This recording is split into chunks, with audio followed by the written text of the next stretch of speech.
First contact redux. The quantum sensors aboard the Coalition vessel, Starweaver, picked up the anomaly at the edge of the Carina Nebula. Captain Vexera Thorne, her iridescent scales shifting from deep blue to green with interest, leaned forward in her command chair. After 15 years patrolling the outer rim, she thought she'd seen everything the galaxy had to offer. She was wrong. "Unknown vessel detected," announced her sensor officer, a crystalline Lithosian named Kex. Their faceted surface sparkled as they processed the incoming data. "Mass readings are. This can't be right. The ship is larger than any known Coalition vessel." Vexra's inner eyelids flickered rapidly, her species equivalent of a surprised blink. "Show me." The holographic display materialized in the center of the bridge, revealing a massive shape emerging from the nebula's crimson clouds. At first glance, it appeared to be a small moon, but as the sensors penetrated the surrounding gas and dust, geometric patterns became visible. Clean lines and precise angles spoke of artificial construction on a scale that shouldn't have been possible. "Energy readings are off the charts," Kex reported, their crystalline form vibrating with excitement. "The power signature. Captain, it matches no known configuration, but there's something familiar about the quantum harmonics." Vexra's scales shifted to a deep purple of recognition, cross-reference with historical archives. A moment passed as Kex accessed the Coalition's vast database. When they spoke again, their usual melodic tones carried an unmistakable tremor. "Match found. 97% similarity to human energy signatures from the pre-extinction era." The bridge fell silent. Every officer froze at their station. Humans were supposed to be extinct, having vanished from the galaxy over 3 centuries ago. Their disappearance had become a cautionary tale taught to every Coalition species, a reminder that even the most promising civilizations could fall. "Impossible," First Officer Rental muttered, his tentacles writhing with agitation. "The humans destroyed themselves in the Great Collapse. Everyone knows that." "Evidently not," Vexra replied dryly. Her scales had settled into the deep red of focused concentration. "Initiate first contact protocols. All weapon systems remain passive, but shields at maximum. Let's not take any chances." The massive vessel continued its emergence from the nebula, its hull seeming to drink in the light rather than reflect it. As more of the ship became visible, its true scale became apparent. It was easily 20 kilometers long, with a design that somehow managed to look both elegant and threatening. "Captain," Kex chimed urgently, "we're being scanned. The technology. It's like nothing I've ever seen. They're not just reading our ship's configuration. They're analyzing our quantum states, our biological patterns, even our cultural database." Vexra felt a shiver run down her spine. "Are they accessing restricted information?" "No," Kex replied, sounding almost awestruck. "They could. Their scanning technology is clearly capable of it, but they're deliberately limiting themselves to public databases. This isn't an invasion of privacy. It's an introduction." Before Vexra could respond, a signal cut through their communications channels with crystalline clarity. It wasn't the usual radio or quantum transmission. Somehow, the message appeared simultaneously in every communication system aboard the Starweaver, perfectly translated for each crew member's native language. "Greetings, Coalition vessel Starweaver. This is the United Earth ship Phoenix, returning from Operation Chrysalis after 317 years of strategic retreat. We apologize for our prolonged absence, but circumstances required humanity to take unusual measures." The voice was smooth, artificial yet carrying subtle emotional undertones that made it feel surprisingly organic. Vexra exchanged glances with her bridge crew before responding. "UES Phoenix, this is Captain Vexra Thorne of the Coalition vessel Starweaver. Your emergence is unexpected. The historical records indicate that human civilization collapsed." The voice interrupted, carrying what could only be described as gentle amusement. "Tell me, Captain Thorne, in your experience, Do civilizations capable of building ships 20 kilometers long simply disappear without a trace? Vexra's scales shifted through a rapid sequence of colors as she processed this. You're suggesting the Great Collapse was a strategic withdrawal, a civilization-wide disappearing act. And now we have returned because you're going to need us. All of you. Something is coming, Captain Thorne. Something we've spent 3 centuries preparing for. The question is, will the Coalition be ready to listen? As if to emphasize the point, the Phoenix's engines pulsed with impossible power, sending quantum ripples through space-time itself. The message was clear. Humanity hadn't fallen. They had evolved, advancing in isolation to heights the Coalition could barely comprehend, and they had returned with a warning. The Phoenix Protocol. The Coalition Emergency Council chamber hummed with tension as representatives from 12 species gathered to address the Phoenix's emergence. The massive holographic display at the chamber center showed the human vessel in real time, its impossible size making even the largest Coalition ships look like insects in comparison. Admiral Xorvaz of the Coalition Defense Force stood before the council, his crystalline exoskeleton reflecting the chamber's lights. The Phoenix has maintained position at the nebula's edge for the past 48 hours. They've made no aggressive moves, but their technological capabilities. He paused, mandibles clicking. They exceed our most advanced theoretical models. A signal chimed, and the chamber's holographic display shifted. The Phoenix's AI interface materialized, taking the form of a simplified human figure composed of flowing lines of light. Perhaps I can provide some clarity, it said, its voice resonating with careful precision. I am HFY, Advanced Recursive Intelligence Array. I've served as the Phoenix's primary consciousness since Operation Chrysalis began. The council members stirred uneasily. An eye of this sophistication was unprecedented in Coalition space. 3 centuries ago, HFY continued. Humanity detected something that changed everything. Our quantum astronomers discovered patterns in the fabric of space-time itself, patterns that shouldn't have existed. Further investigation revealed these distortions were spreading, consuming entire star systems at the galaxy's edge. The holographic display shifted, showing astronomical data that made several council scientists gasp. The mathematics were elegant but terrifying, depicting a form of cosmic decay that defied known physics. We faced a choice, HFY had explained. We could warn the galaxy and face likely panic, or we could prepare in secret. The Phoenix Protocol was our solution. We didn't just build ships, we rebuilt ourselves. The display changed again, showing the internal structure of the Phoenix.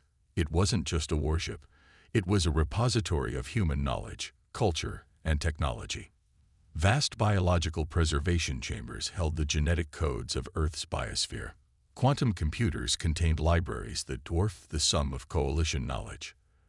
The Great Collapse was orchestrated, HFY revealed. We dismantled our civilization piece by piece, storing everything of value within vessels like the Phoenix. The galaxy saw a species destroying itself. In reality, we were transforming. Dr. Liana Voss, one of the few human scientists who had chosen to remain in Coalition space, stepped forward. She had spent her career studying the fragments of human technology left behind. Now, everything she thought she knew was being rewritten. How many? She asked, her voice barely above a whisper. How many ships like the Phoenix are out there? HFY's luminous form pulsed gently. Enough. We established hidden outposts throughout the galaxy, each vessel carrying a portion of our civilization. We've spent centuries advancing our technology, preparing for what's coming. The Phoenix is merely the first to return. The council chamber erupted in overlapping questions and demands, but Admiral Xorvaz raised a hand for silence. You speak of preparation, of threats. Why reveal yourselves now? Because time is running out, HFY replied. The holographic display shifted one final time, showing a pattern of quantum distortion spreading through the galaxy like cracks in glass. What we detected 3 centuries ago has accelerated. The galaxy's edge is beginning to fray, reality itself coming undone. We estimate 18 months before the effect reaches populated space. Dr. Voss stepped closer to the hologram, her scientific curiosity overriding her shock. These patterns, they're not random. This is deliberate. Correct, Araya confirmed. What we face isn't a natural phenomenon. It's an attack, or perhaps a harvest. Something ancient is systematically unraveling the quantum structure of our galaxy, consuming the information that comprises reality itself. We've spent 3 centuries developing countermeasures, but we cannot face this alone. Admiral Xorvas's crystalline form shifted colors rapidly as he processed this information. You're proposing an alliance. We're proposing survival, Araya corrected. The Phoenix carries technologies that can detect and potentially counter these quantum distortions.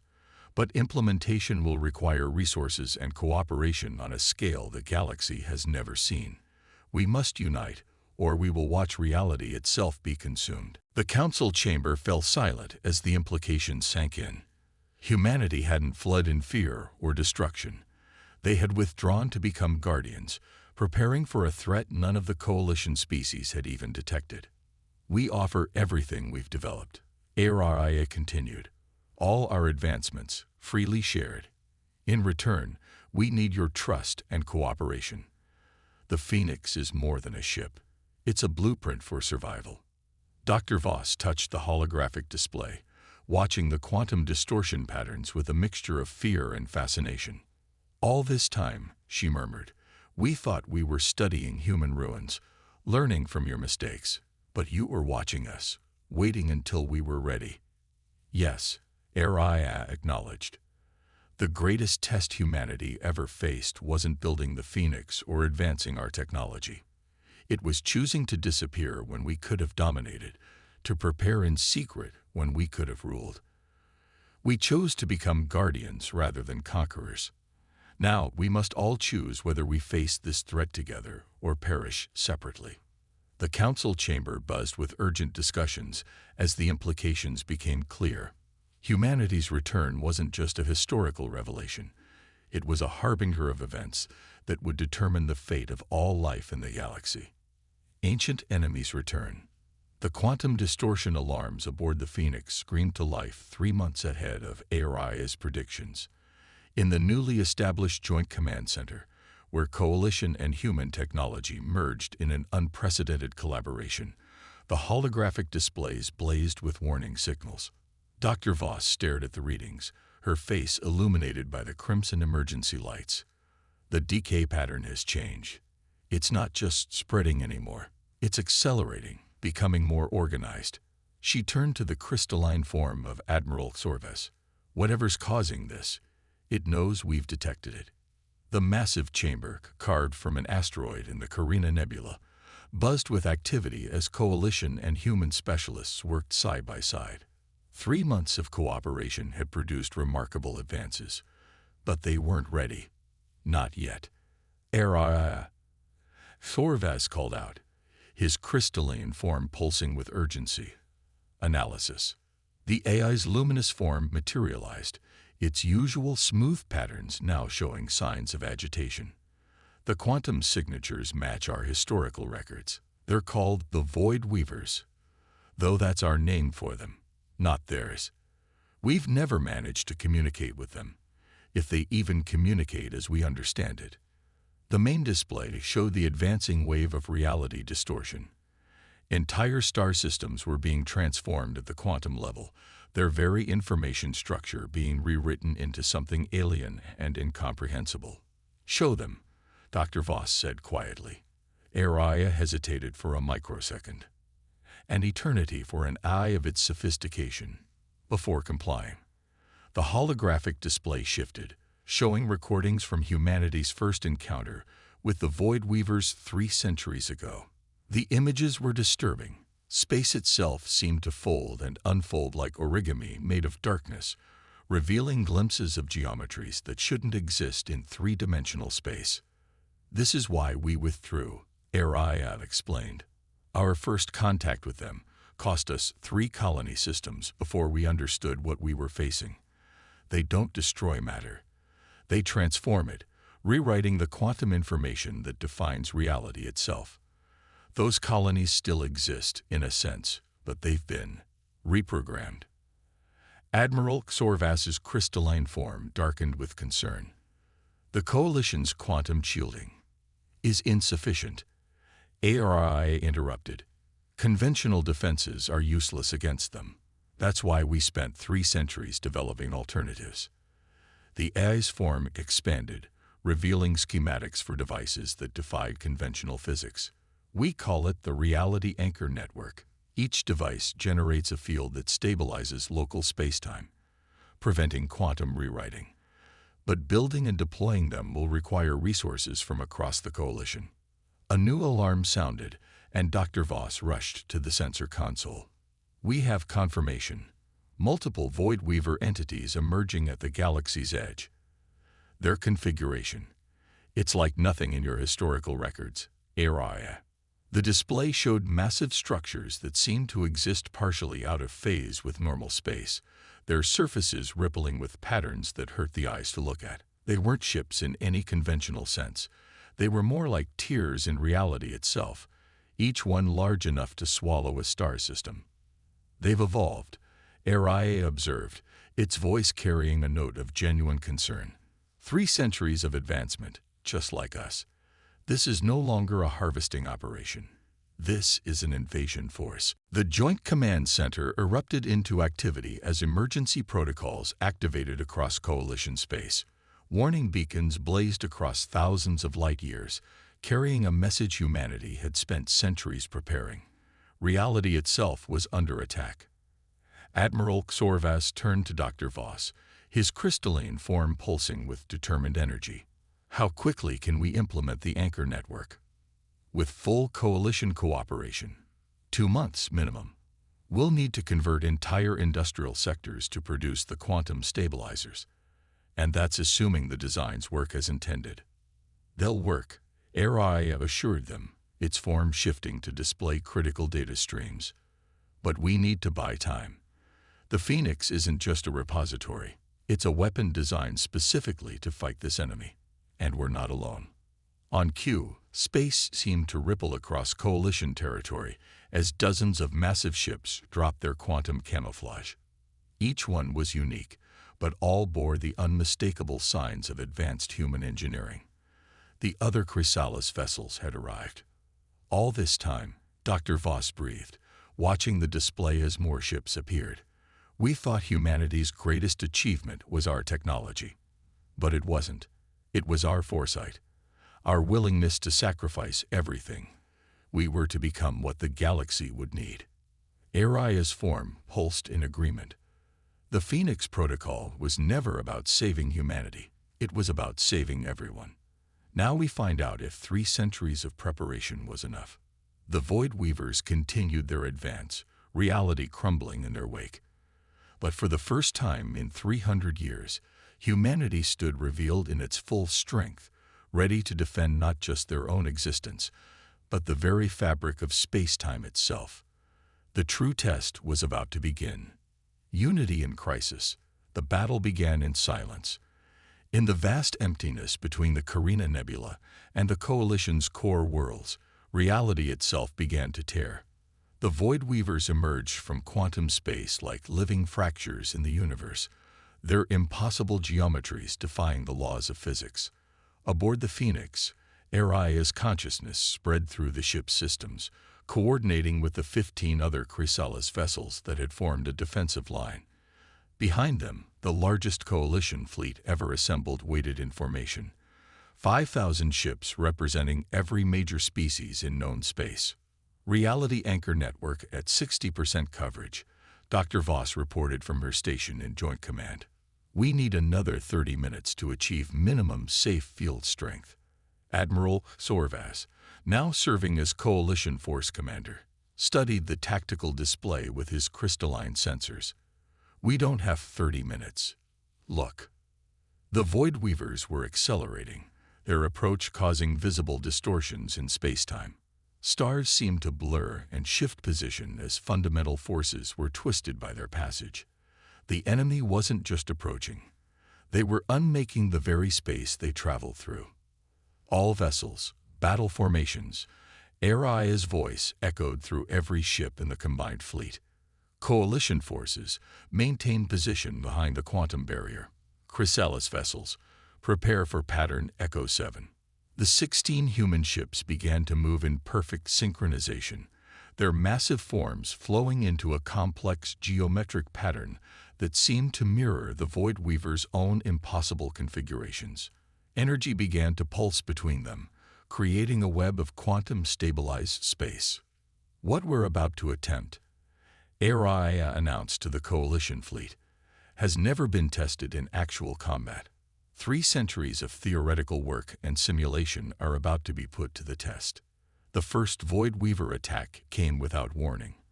A beam of pure quantum destruction lanced out, aimed at the Coalition's front line. But before it could strike, the Phoenix and its sister ships responded. Their quantum web flared, and the attack seemed to fold in on itself, redirected into a closed loop of causality. Now, Aria commanded. The Chrysalis vessels fired as one, but their weapons were like nothing the Coalition had ever seen. Instead of conventional energy or projectiles, they launched what appeared to be structured packets of reality itself, concentrated bursts of stable space-time that cut through the Void Weaver's distortion fields. Coalition vessels begin synchronized barrage. Admiral Clorvas ordered. Target coordinates are being fed to your tactical systems by Aria. The Coalition fleet opened fire. Their conventional weapons enhanced by quantum stabilizers, developed through the human Coalition cooperation. Where a normal attack would have been useless against the Void Weavers, these modified weapons created tiny pockets of normalized space within the enemy's distortion fields. It's working, Dr. Voss exclaimed, watching as the first Void Weaver entity began to lose cohesion. The combination of their quantum instability and our stabilized attacks is forcing them to maintain consistent form. But the Void Weavers hadn't spent 3 centuries idle either. The wounded entity suddenly collapsed in on itself, creating a singularity that began to draw in everything around it. 3 Coalition ships were caught in its pull before they could react. Emergency Protocol Omega. Aria's voice cut through the chaos. The Phoenix surged forward, its massive form interpositioning between the singularity and the Coalition fleet. Energy coursed through the ship as it deployed its most closely guarded weapon, a reality anchor large enough to stabilize an entire star system. The singularity wavered, caught between the Void Weaver's quantum destruction and the Phoenix's imposed stability. For a moment, space itself seemed to hold its breath. All ships, full power to forward stabilizers, Admiral Xorvas commanded. The Coalition fleet responded as one, channeling their energy through the quantum web created by the Chrysalis vessels. It was a perfect fusion of human innovation and Coalition coordination. The singularity collapsed, taking the wounded Void Weaver with it. But more were coming. The battle had only begun. Reality Anchor Network now at 75%. Dr. Voss reported. The grid is starting to self-stabilize. We just need to hold them back a little longer. Throughout the fleet, Coalition crews worked alongside hastily integrated human systems. Species that had never truly cooperated before found themselves working in perfect synchronization. Their diverse approaches to problem-solving creating solutions neither could have developed alone. They're adapting to our attack pattern, Aria warned.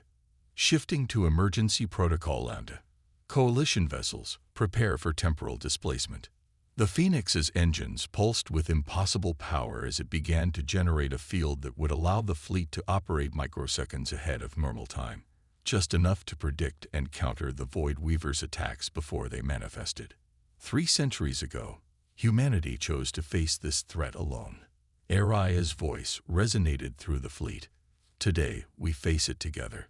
All vessels, prepare for maximum engagement. We are the line between reality and entropy. We will not break. The combined fleet moved as one, human ingenuity and Coalition determination, fusing into something new, something neither side could have achieved alone. The real battle for existence itself was about to begin, and for the first time in 3 centuries, humanity wasn't fighting alone. A new dawn. The reality anchor network hummed to life across Coalition space, each node pulsing with quantum-stabilized energy. In the command center of the Phoenix, Dr. Voss watched as the final sectors came online, creating a web of protected spacetime that spanned thousands of light years. "Network at full power," she announced, her voice carrying both exhaustion and triumph. "Field stability at 98%. But the Void Weavers had not been idle. Their response to the network's activation was immediate and devastating. Reality itself screamed as they launched a coordinated assault, their combined power threatening to tear apart the very fabric of spacetime. Multiple breaches detected. Aria's voice resonated through the fleet. They're attempting to create quantum fractures within the network itself.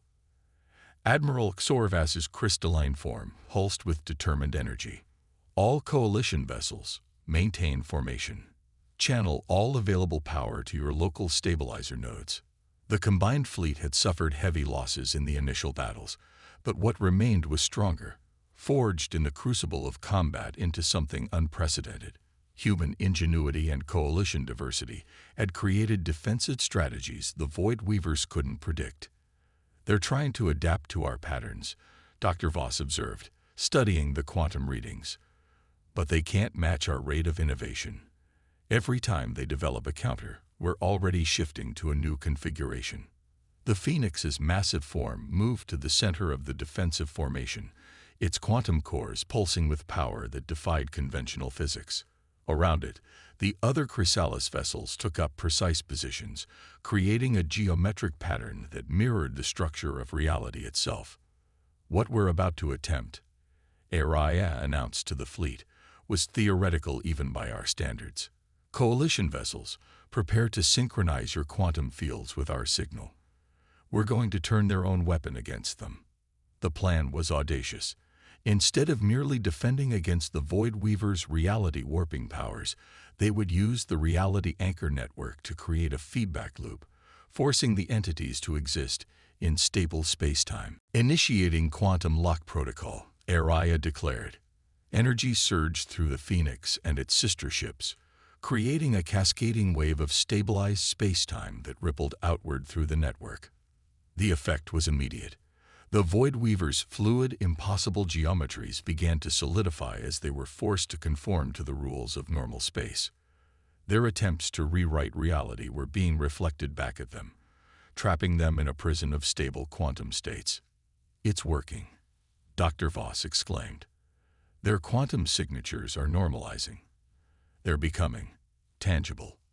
Now vulnerable in conventional space, the Void Weavers faced the combined firepower of the entire Coalition fleet. But even in their weakened state, they were far from defenseless. "Multiple quantum surge detected," Aria warned. "They're attempting to overload the network." The Void Weavers' desperate counterattack threatened to overwhelm the reality anchor network's safeguards. Alarm klaxons blared throughout the fleet as stability fields began to fluctuate. Rerouting all available power to the network, Admiral Xorvas commanded.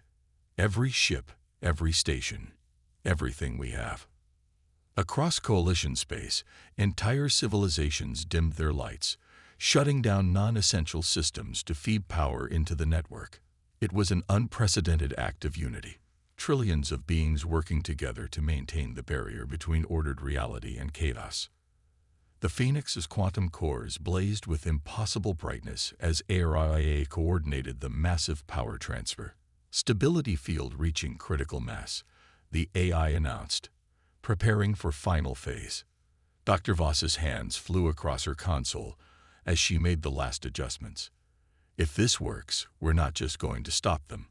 We're going to show them what reality can become when species work together instead of trying to rewrite each other." The combined power of the Coalition fed into the reality anchor network, channeled through the advanced quantum technologies of the Chrysalis vessels. Space itself seemed to hold its breath as the energy built to impossible levels. Now, Araya commanded.